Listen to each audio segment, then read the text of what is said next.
Oi gente, tudo bem? Aqui é o Dave e eu estou muito feliz que você chegou aqui. Eu tenho uma palavra de Deus para o seu coração. Eu quero aproveitar esse começo para dizer que você é bem-vindo e te pedir um favor. Quando você começar a assistir esse vídeo, já não esquece de curtir o vídeo, de comentar e mandar para todas as pessoas que você puder. Isso ajuda com que a mensagem vá mais longe e mais pessoas são abençoadas. Se você ainda não é inscrito no canal, se inscreve, ativa o sininho e é isso. Vamos para a palavra. Apocalipse, capítulo de número 2, verso de número 5 diz: Lembra-te, pois, de onde caíste, e arrepende-te, e pratica as primeiras obras. Lembra-te de onde caíste, arrepende-te, e pratique as primeiras obras. Bom, essa é a palavra que vai nortear toda a nossa caminhada. Foi a palavra que o Senhor despertou no meu coração e que antes de eu ter a autorização de falar com vocês, me impactou primeiro, me pegou primeiro. Sabe quando uma palavra vem ao encontro e na verdade não é ao, é de encontro, e choca com você, choca com o que você está vivendo, choca com a forma que você está entendendo as coisas. E alguns dias atrás essa foi a palavra que veio em mim. Lembra-te, pois, de onde caístes, e arrepende-se, e volte às primeiras obras.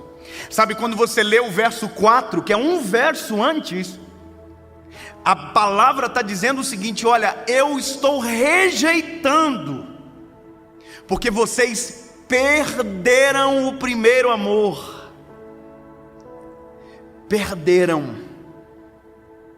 Em outra versão vai dizer: deixaram a caridade, mas na verdade isso é o amor. Deixaram.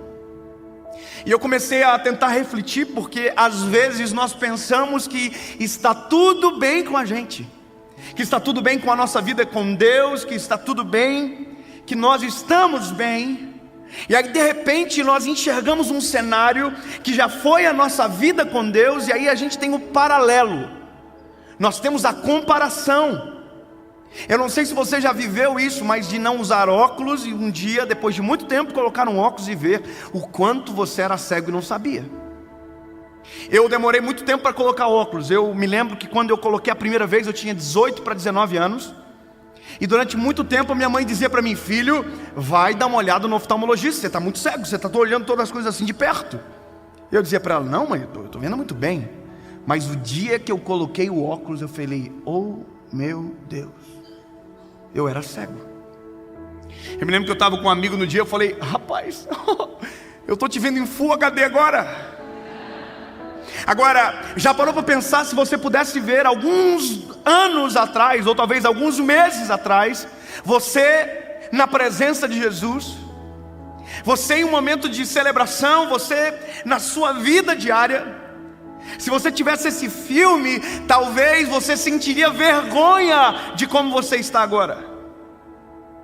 Porque o que a Bíblia está falando é: lembra-te de onde caístes. Ele está dizendo, houve uma queda, e na queda você perdeu alguma coisa, você deixou para trás alguma coisa. Meu Deus, todas as quedas que nós temos na vida, alguma coisa acaba ficando para trás. Alguma coisa acontece que parece que de nós é roubado uma parte. Agora, sabe qual é a nossa maior problemática? É porque nós caímos, levantamos e não paramos para perceber aquilo que aquela queda roubou de nós. E a vida é cair. E nós caímos, e nós vamos errando, e a cada erro, a cada queda, nós vamos perdendo coisas que são importantes para a nossa vida, coisas que nos aproximam de Jesus.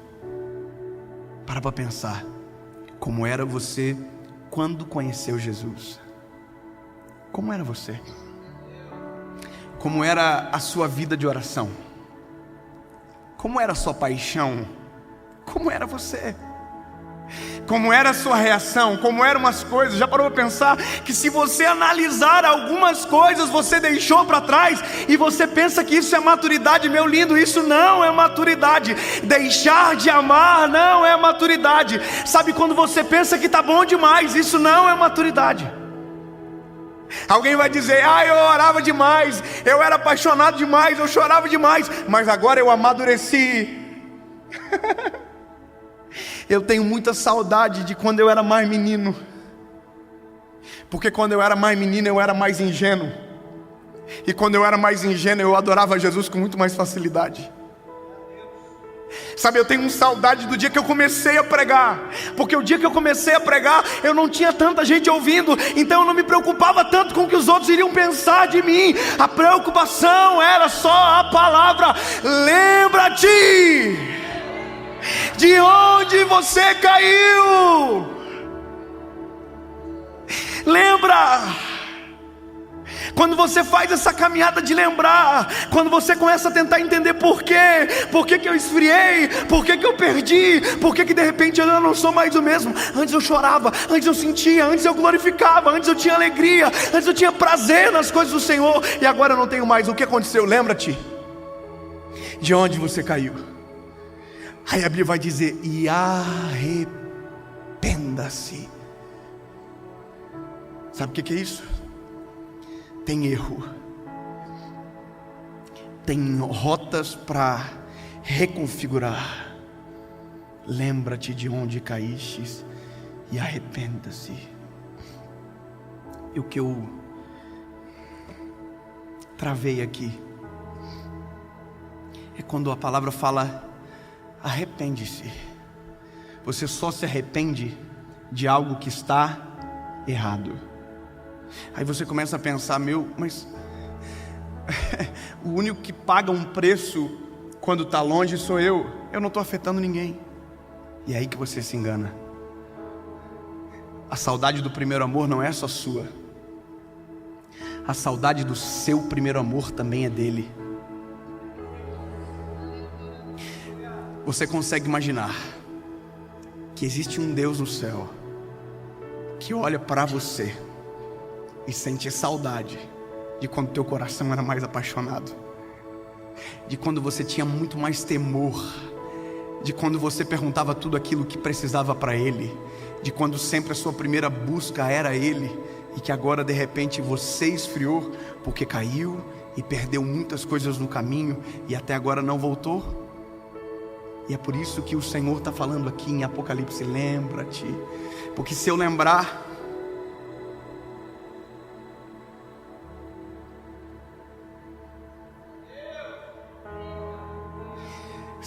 eu vou ter saudade. Para um minuto só faz isso e lembra dos teus primeiros dias com o Senhor. Lembra. Você consegue lembrar de quão vibrante você era? Lembra? Apaixonado? Lembra como você falava com muito mais paixão e brilho nos olhos? Lembra? E olha para você agora. E aí a palavra continua dizendo: lembrou? Arrependeu? Volte a praticar as primeiras obras. Que saudade! Eu me arrependo. Então volta a ser quem você era antes. Volte a dobrar os joelhos como você dobrava antes. Volte a levantar as mãos como você levantava antes. Volte a chorar. Volte a clamar. Volte a buscar. Volte a orar. Volte a ler a palavra. Volte a se arrepender.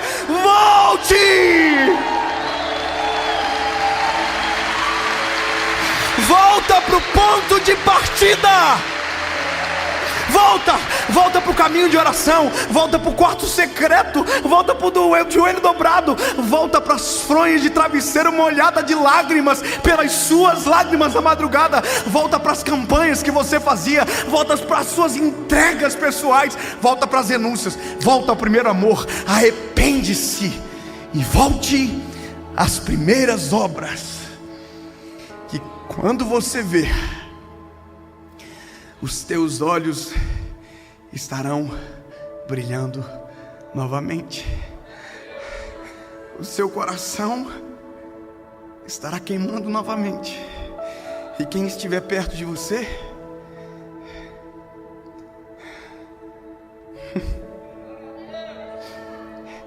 irmão, você já esteve perto de alguém que está vivendo o primeiro amor? Você já viveu perto de alguém que está apaixonado? Você já conviveu com alguém que está intensamente apaixonado? Irritante. Porque quem tem a paixão, quem está apaixonado, quem está encandecido pelo primeiro amor, só sabe falar no amor que o conquistou por inteiro. Se eu puder te dar um conselho, procure os apaixonados para andar, procure os que amam loucamente para andar. E eu não estou falando de um homem, de um amor de um homem por uma mulher, não estou falando do amor de uma mulher para com um homem, eu estou falando de alguém que ama tanto Jesus, que está vivendo o primeiro amor, que a única coisa que sabe dizer é: eu estou apaixonado, eu não sei o que fazer, porque eu não sei falar de outra coisa senão do amor da minha vida, Jesus.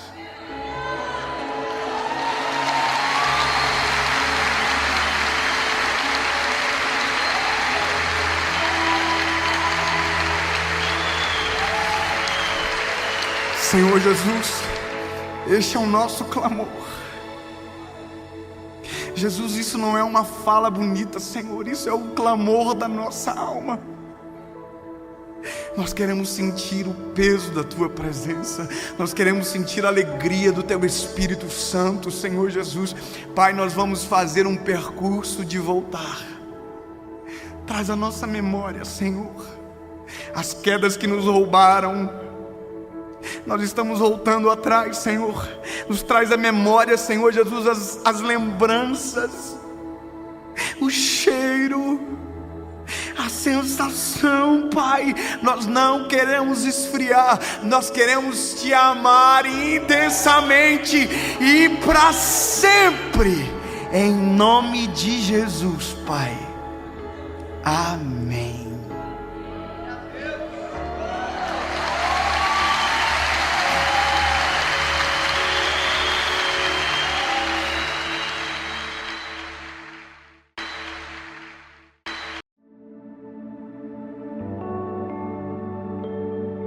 Salmos de número 46 diz: Deus é o nosso refúgio e fortaleza, socorro bem presente na angústia, pelo que não temeremos, ainda que a terra se mude, ainda que os montes se transporte para o meio dos mares, ainda que as águas rujam e se perturbem, ainda que os montes se abalem pela sua braveza. Há um rio cujas correntes alegram a cidade de Deus, o santuário das moradas do Altíssimo. Deus está no meio dela, não será abalada. Deus a ajudará ao romper da manhã.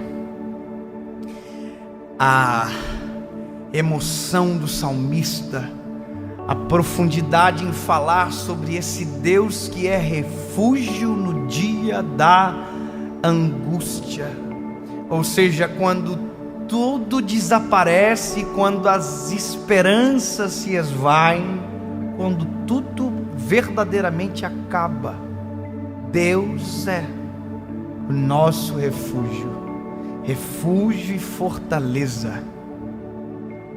Isso é a certeza de que se você estiver no pior dia da sua vida, quando tudo aparentemente não ter mais esperança, e você correr para o Senhor, qualquer um pode te negar o auxílio, qualquer um pode te negar o abraço, qualquer um pode te negar o socorro, porém Jesus, o Senhor, não negará.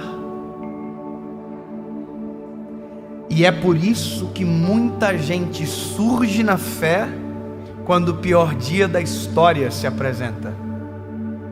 É por isso que muita gente surge do nada quando as intempéries da vida se instalam. Você já viu gente que você olhou e disse assim: esse aí nunca, e de repente está vivendo em Jesus uma história extraordinária? Você já viu gente que entra para penitenciária e no outro dia aceita Jesus como Salvador? Você já viu gente que de repente perdeu tudo e no outro dia virou crente? Aí tem gente que tem preconceito. Eu acho isso maravilhoso. Tem duas coisas que nos aproximam do eterno. Um é o dia mau, e o outro é o dia mau de alguém. Basicamente, nós corremos para Jesus porque sabemos que não há para onde correr. Agora, olha qual é a questão importante aqui, porque a Bíblia fala refúgio, e refúgio não é uma casa, refúgio é um lugar temporário. Refúgio, você se esconde enquanto a chuva está caindo, enquanto o vento está soprando, enquanto a tempestade está lá fora. Mas quando o vento acaba, a tempestade acaba, o vento cessa, você desaparece do refúgio. E talvez só volta para o refúgio quando o dia mau se instala novamente.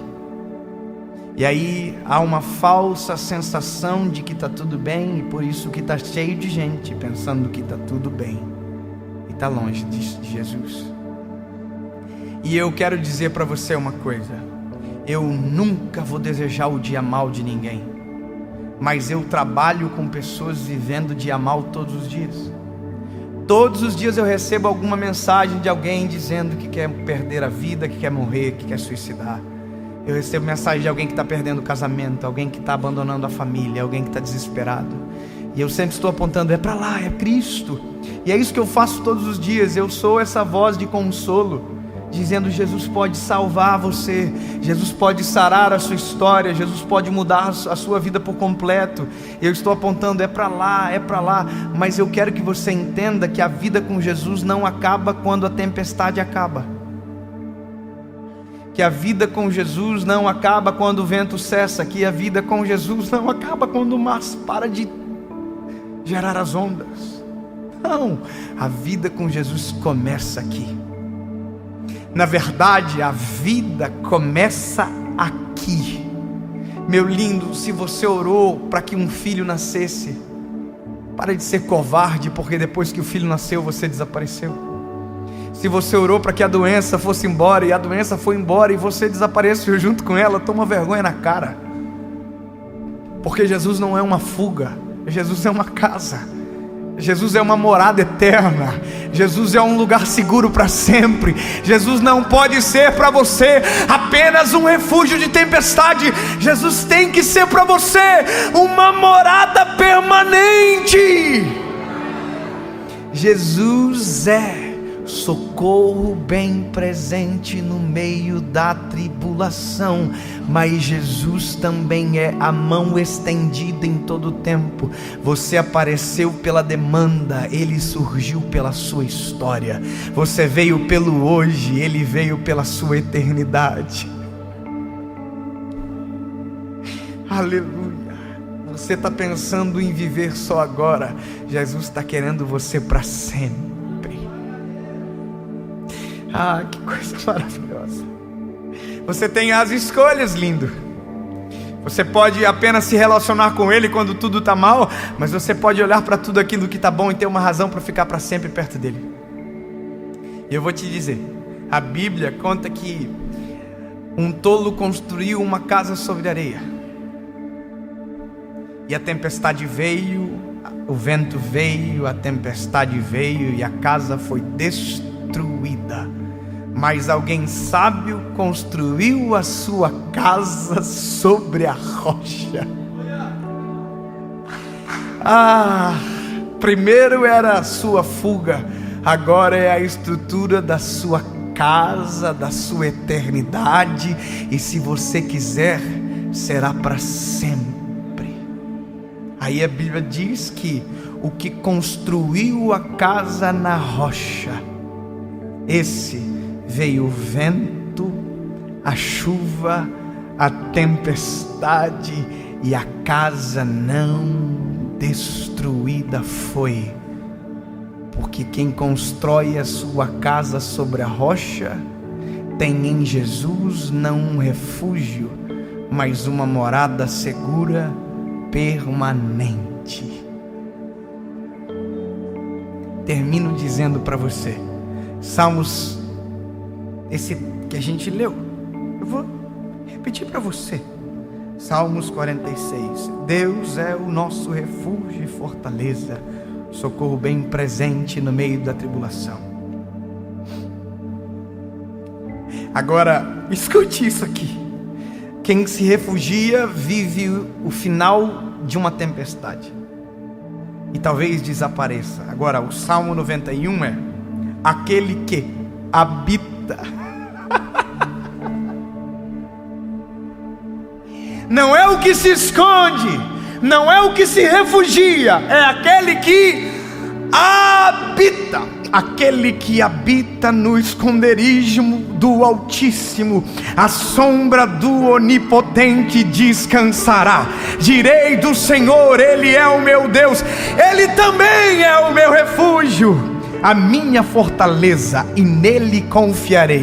Salmo 125. Os que confiam no Senhor serão como os montes de Sião, que não se abalam, mas permanecem para sempre. Salmo 121. Elevo os meus olhos para os montes, de onde me virá o socorro? O meu socorro vem do Senhor. Só que não é só no dia mau, é para sempre. Uma mulher chegou por trás de Jesus, tocou na orla do manto dele e foi curada. E alguém pensa que o milagre dela acabou ali, e a Bíblia diz que Jesus parou. Jesus parou e disse: eu quero falar com essa moça, eu quero ver ela, eu quero que ela me conheça. Ela foi por uma demanda, Jesus parou para resolver a história dela. Ela se apresentou a Jesus tremendo de medo, e ela ouviu isso aqui: filha, a tua fé te salvou. Sabe o que é isso? A gente chega para Ele como um escravo sujo, às vezes enlamado até o pescoço. Ele nos cura, nos purifica, nos transforma, e no fim de tudo, olha nos nossos olhos e nos chama de filho.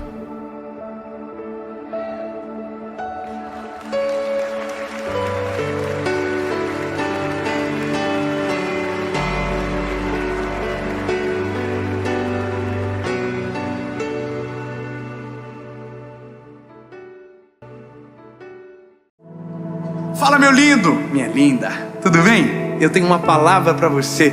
Fique comigo até o final, elimine distrações e aproveite essa palavra, que pode mudar muita coisa na sua vida. Eu só quero te pedir um favor antes de começar. Curte o vídeo, comenta, isso ajuda a ir mais longe, compartilha, manda para todo mundo. E claro, se você ainda não é inscrito no canal, se inscreva, ativa o sininho, porque toda segunda-feira tem uma mensagem do Senhor, do céu para você aqui, tá bom? Já fez? Já curtiu? Compartilhou? Então vamos pro vídeo.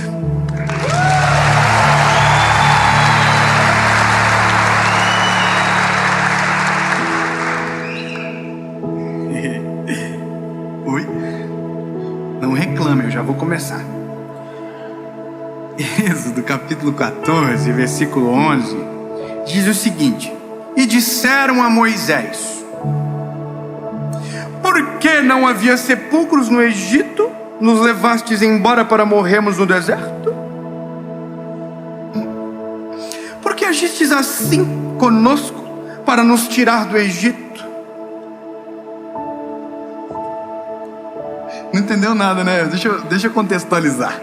Esse povo aqui era escravo. O que eles eram? Eles eram escravos, né? E agora eles estão livres. Mas a mentalidade ainda é de escravo. Então eles estão num ambiente de liberdade e estão reclamando. Então aqui eu começo uma jornada com você, porque talvez não vai fazer muito sentido, porque aqui não tem ninguém que reclama, né? Jundiaí, a gente está gravando aqui o povo não reclama, os carros nem buzina tem, nem para buzinar, todos os anjos, ninguém reclama.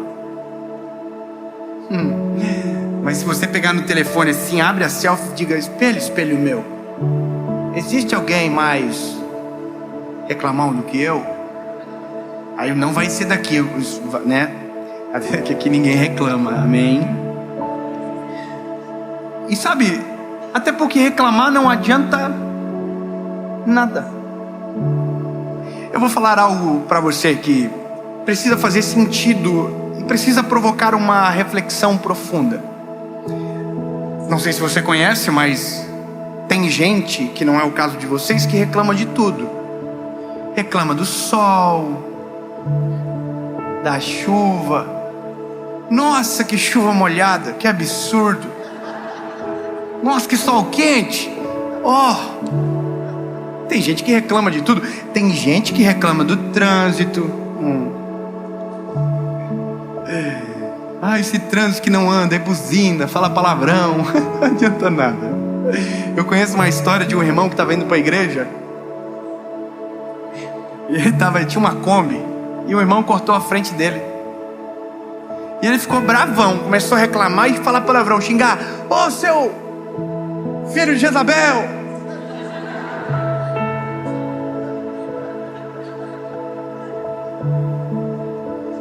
Fariseu! Feliz! Irmão, ele xingou o cara um monte. Aí, bom, concluiu, o cara saiu da frente, ele conseguiu passar. Só que os dois entraram junto no estacionamento da igreja. Eles estavam indo pro culto. Que lindo. O reclamão e o rapaz que estava sendo perseguido pelo irmão da igreja. Que fofo. Sabe o que aconteceu? Nada, não mudou nada. Só fez o irmão olhar para ele e ficar extremamente escandalizado. E aí ele ouviu que era da igreja, foi lá e disse: paz do Senhor, irmão, só quero pedir desculpa. O irmão estava assim dentro: cara, irmão, até porque eu tô com um pouco de medo. Reclamar, esbravejar não muda nada. Agora, a loucura é que tem gente que reclama. Minha mãe dizia quando eu era pequeno, de barriga cheia. Gente que reclama sem direito nenhum de reclamar. Não deveria jamais reclamar. E mesmo assim empresta os seus lábios e as suas emoções para reclamar. Tem gente que reclama até do improvável. Tem gente que quando reclama esquece do lógico. Poxa vida, se fizéssemos análise de tudo aquilo que reclamamos, a gente ia ficar envergonhado. Porque tem gente que envergonha daquilo que poderia ser a bênção para alguém, e só porque deu um problema na mão dele, ele reclama. Esse texto ele é muito emblemático, porque ele demonstra o resultado de um coração dividido, de uma atitude de reclamação, e também mostra o paradoxo da reclamação que realmente dá efeito. A reconstrução da história é assim: Deus queria libertar o seu povo. Pronto, é isso aí. Deus levantou um libertador chamado Moisés, e Moisés libertou o seu povo. É tão simples como a luz, é claro, é óbvio a história. Então é dessa maneira que aconteceu. Deus libertou o seu povo. Só que o povo era mais do Egito do que de Deus. Então o povo vai para o deserto em direção à terra prometida, cujo qual Deus havia prometido. E na primeira circunstância caótica, eles reclamam, esquecem de todo o bem que Deus fez. Lembra sobre gratidão? Eles esquecem de todo o bem e começam a emprestar os seus lábios para reclamar de Deus. E a fala deles é: ó Moisés, por que nos tirou do Egito? Não tinha sepulcros o suficiente e nos trouxe para morrer no meio do deserto? Sabe por que eles estão dizendo isso? Porque eles tinham acabado de chegar na frente de um mar, o Mar Vermelho, cujo qual eles não podiam transpor para chegar na terra prometida. E esse é o ser humano, isso é a gente. E sim, nós somos uns baitas de uns reclamões.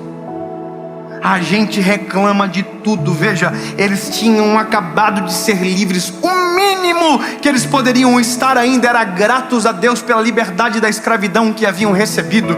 E mesmo assim não foram gratos, e mesmo assim reclamaram.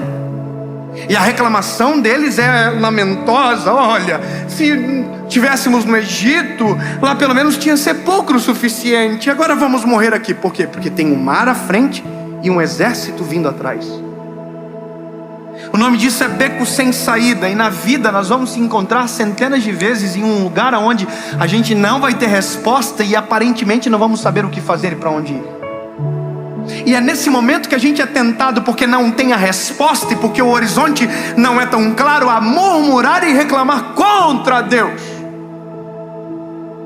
E eu vou te dizer, bebê, isso não ajuda em nada. Isso só azeda o coração de quem fala e de quem ouve a reclamação. Eu tenho um pouco de pavorzinho assim de gente que reclama demais de tudo, irmão. Eu tenho um pouquinho de toque. Você conversa com a pessoa diz: nossa, minha vida está um deserto. Aí você fala com ela 1 ano depois, ela diz: nossa, minha vida está um deserto. 10 anos depois: nossa, comigo nada dá certo. Ó vida, ó azar, ó céus. Meu lindo, sabe qual que é o problema? É porque o lugar onde a gente deveria passar tem gente que mora.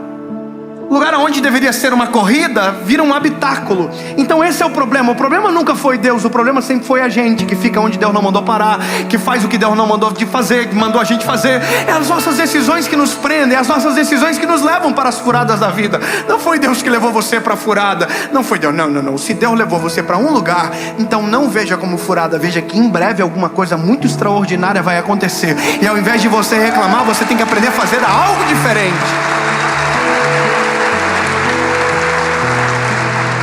Só que aí a pergunta é: o que vai acontecer? Oh my God, o mar está na frente, o exército está atrás, eles estão aqui. Gente, oh Moisés, por quê? Irmão, ninguém nem pensou em nadar, né? Entra na água, irmão. Vamos morrer, mas vamos morrer nadando. Ou vai pro soco com os soldados. Não pensaram em nada, só reclamaram. Aí, irmão, esse é um negócio que aqui para mim é maravilhoso. O povo reclamou. Moisés fez o quê? Moisés fez o quê? Moisés fez o quê? Moisés clamou. O povo reclamou. Moisés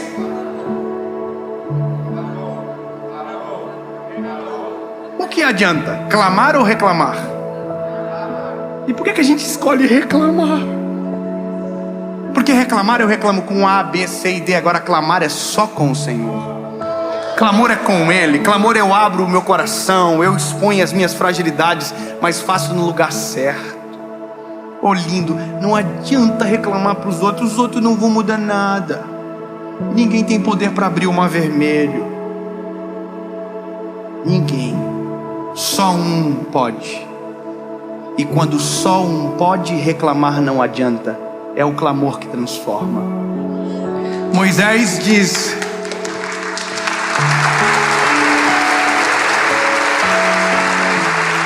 Moisés, ele é maravilhoso. Ele diz: Senhor, é o seguinte aqui, ó. O povo está reclamando aí, hein? E eu até acho que nós vamos tudo morrer, porque o Senhor está vendo. Só que aí que tá, clamor traz resposta. Aí Deus diz: ó Moisés, não vai morrer ninguém. eu vou livrar vocês. E ele diz um negócio que é ainda mais profundo. Ele diz: os inimigos que vocês viram hoje, vocês nunca mais voltarão a ver. E aí ele diz: Moisés, estende o cajado sobre as águas.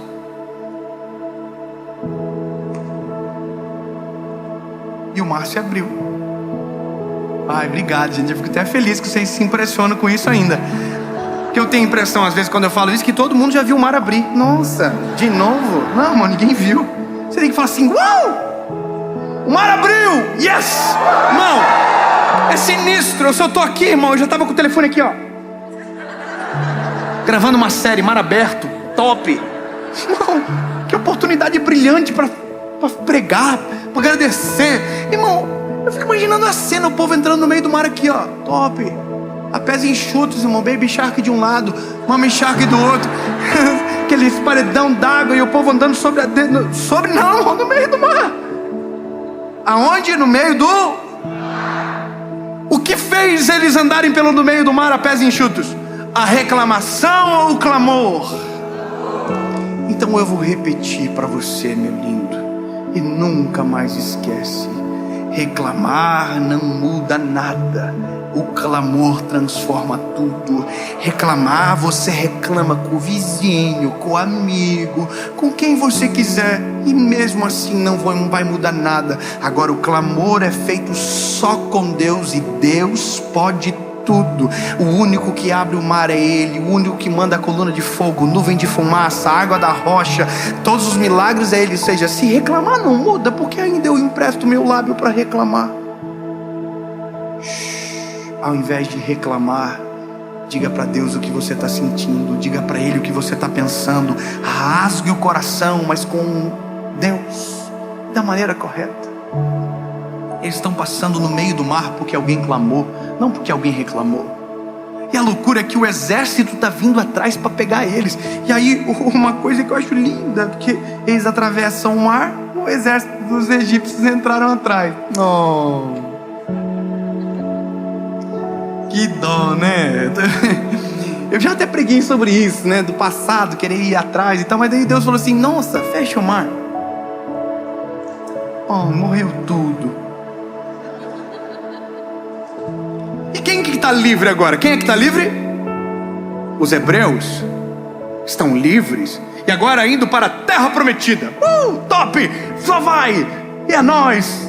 Bora caminhar! Quanto tempo demora para esquecer um milagre? Aqui a gente tem que voltar na gratidão. Quanto tempo demora esquecer a cena, o mar abrindo? Quanto? 3 dias. Em 3 dias eles esqueceram. Sabe o que eles fizeram? Eles chegaram num lugar chamado Mara, tomaram da água, a água era amarga e eles de novo. Ai, irmão, reclamou. Ai, como eu queria. Só aqui, Jesus, permite. Licença poética. Eu sou Deus agora. Gente, volta pro mar, por favor, que eu vou abrir para vocês voltar o Egito. Volta. Olha, entra, pode entrar. Ai, resbalou. Oh, fechou o mar. Tem que fazer tudo de novo. Outro povo, outra geração. Porque tem coisa, irmão, que eu não sei como Deus aguenta na gente. De verdade, tem coisa que eu não sei como Deus nos aguenta. A gente reclama 3 dias após o milagre. É de Deus falar assim: irmão, desculpa, mas vou ter que matar. Não vai dar para levar em diante. É muito chato. Pelo amor de Deus, reclama de tudo. Aí Deus fala assim para Moisés, porque Moisés clamou. O povo, Moisés, olha que interessante, o povo está dizendo: olha, lá no Egito tinha água doce. Irmão, que praga do Egito. O Egito era a tua prisão. Esquece o Egito, pelo amor de Deus. Para de comparar a vida velha com a vida nova. Na vida velha tu não tinha esperança. Na vida velha tu era preso. Na vida nova tu depende da provisão. Mas pelo menos você é livre.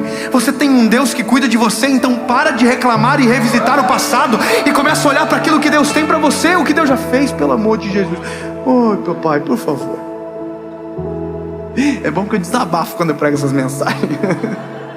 Mas a conclusão é: o Moisés clamou. Aí Deus falou assim: olha, Moisés, fala pro povo parar de reclamar que eu vou livrar eles, eu vou cuidar deles. Faz o seguinte, Moisés, pega essa madeira daquela árvore, lança sobre as águas. Aí Moisés lançou sobre as águas que eram amargas, águas de Mara, e as águas ficaram doces. A água era amarga, e através do clamor a água ficou doce. Então reclamar não adianta nada, certo? Reclamar do marido,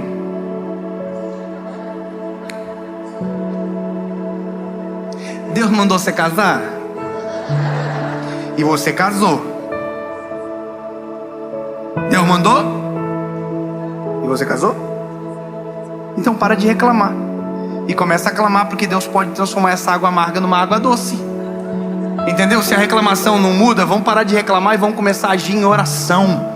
É isso que transforma famílias, é isso que faz o milagre vir sobre nós. Não é o reclamar, é o clamar e pedir para o Senhor a provisão e o cuidado. Entendeu? Então, Deus tinha um príncipe, você ficou com... Ao invés de reclamar, pede para Deus transformar o sapo em príncipe. Ai, mas é difícil. Mas Deus mandou você casar? Então para de culpar Deus pelas suas decisões e começa a ser responsável. E começa a clamar pelo milagre. Deus, olha só, Jesus, eu não sabia que você não tomava banho direito, Senhor. Tá aí, ó. Não sabia que essa mulher reclamava tanto. Tá aí, essa sucuri, Senhor. Salva ela, muda. É óbvio que eu estou brincando, mas é porque na maioria das relações o ser humano perde o controle e ao invés de buscar socorro no Senhor, começa a reclamar e murmurar com o outro. Então eu vou te dar um conselho: se alguém vir reclamar da vida com você, lembra dessa mensagem, pelo amor de Deus. Se vier reclamar com você, tenta mostrar o outro lado. Ai, meu carro quebrou. Você tem carro? Porque tem gente que nem carro tem. Porque eu fui lá e demorou. Você veio? Teve gente que não conseguiu vir. Estamos numa pandemia. Teve gente que morreu. E você está vivo. Sabe o que é isso? Nós temos 1 milhão de motivos para agradecer. É só a gente parar e observar que a gente vai ter vergonha de reclamar. Eu vou falar uma coisa para você, irmão. Eu comprei umas calças esses dias. Não sei porque eu falo essas coisas, mas faz parte. Eu comprei umas calças que eram tão bandida que os bolsos rasgaram tudo atrás. E eu não soltei nenhum tóxico. Rasgou todas no mesmo lugar. Aí eu fiquei com uma vontade de reclamar. Porque absurdo! As calças de R$180. Rasgar? Aí sabe que eu me lembrei? Que eu me formei na faculdade com uma calça jeans. Eu tinha uma calça. E durante 5 anos eu me formei com aquela calça. Me lembro de um dia que uma menina perguntou, falou assim: você gosta dessa calça, hein? Você só usa ela? Eu falei: não, porque é a única. Ela falou assim: nossa. Ficou com vergonha. Coitada. Eu só tinha uma calça. E agora eu tenho calça para rasgar.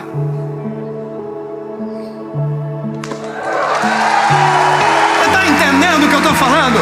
Como é que eu vou ter coragem de reclamar de algo sabendo que dias atrás não tinha nada? Como é que eu vou reclamar? Eu vou contar a última história, prometo para vocês. Não, eu conto depois. Brincadeira, óbvio que eu vou contar. Olha só. Eu sofri um acidente de carro. Uma vez eu tinha um carro que eu realizei o sonho da minha vida, que era um Cruze, um Chevrolet Cruze. Era o sonho da minha vida aquele carro. Eu comprei, fiquei 4 meses com ele, capotou, perdi. Mas eu tinha seguro, e o seguro foi o que deu o início para eu construir minha casa. Histórias da vida, né? Aí, irmão, meu pai me ajudou a comprar um carro no leilão, que o nome do carro era Symbol. Por que você está rindo? Symbol. E aí eu me lembro que eu fui na casa de um amigo, ele falou assim: realmente, você faz parte agora do clube de 14 pessoas no Brasil que tem esse carro. E eu fiquei um pouco envergonhado com aquilo. E aí eu comecei a chamar o carro de Symbol, eu chamei de simbólico. Que ele era simbólico, ele estava no lugar de um carro, mas não era um carro. Por quê? Porque eu estava andando de Cruze dias atrás. Aí olha que engraçado, irmão. Eu tô andando com o carro simbólico e reclamando, simbólico, não sei o que, o simbólico. Eu fico imaginando Deus me olhando assim: nossa, vou ter que tirar o simbólico dele, né? Até aprender a ser gente e a ser grato e parar de reclamar. Aí eu fui na casa de um amigo que era um cara ricão, assim, um cara top. Ele tinha caminhonete e tal, top, cara rico, eu top. E ele mostrou uma moto dele, uma motinha, aquelas bis pequenininhas, sabe? E ele falou assim: rapaz, eu amo essa moto. Eu olhei pra moto.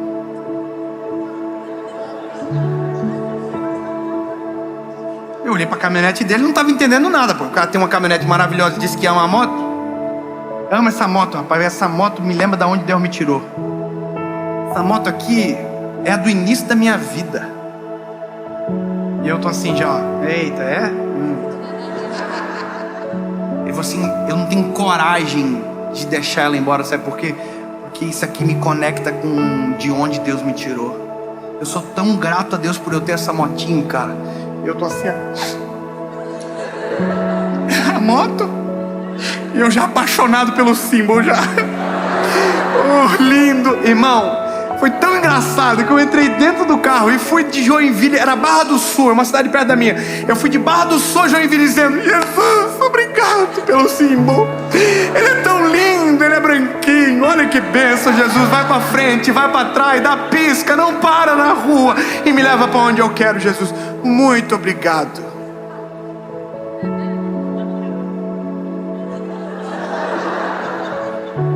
Entendeu?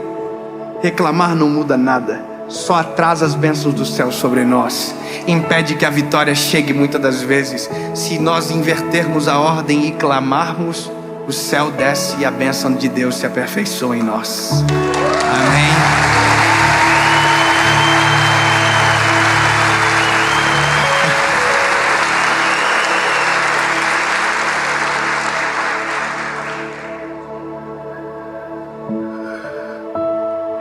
Que a gente nunca se esqueça dos símbolos da vida. Que a gente nunca esqueça de tudo bem que Deus já fez. Que a gente não tenha coragem de reclamar. Deus, no nome de Jesus, eu sou tão grato a Ti que eu tenho até vergonha de tanto bem e de tanta bondade que o Senhor já derramou sobre a minha casa, Jesus. Se em algum momento desse dia, se em algum momento dessa semana eu ousei reclamar, me perdoa, Senhor, porque há tantos milhões de motivos a mais para agradecer do que reclamar, que eu tenho que pedir perdão. Me desculpa, Senhor. Tu és bom, maravilhoso, tudo que o Senhor faz é bom. Jesus, não me deixa reclamar de nada. Não me deixa olhar com olhos negativos aquilo que o Senhor pode transformar num grande milagre. Essa é a minha oração, Pai, em nome de Jesus. Amém.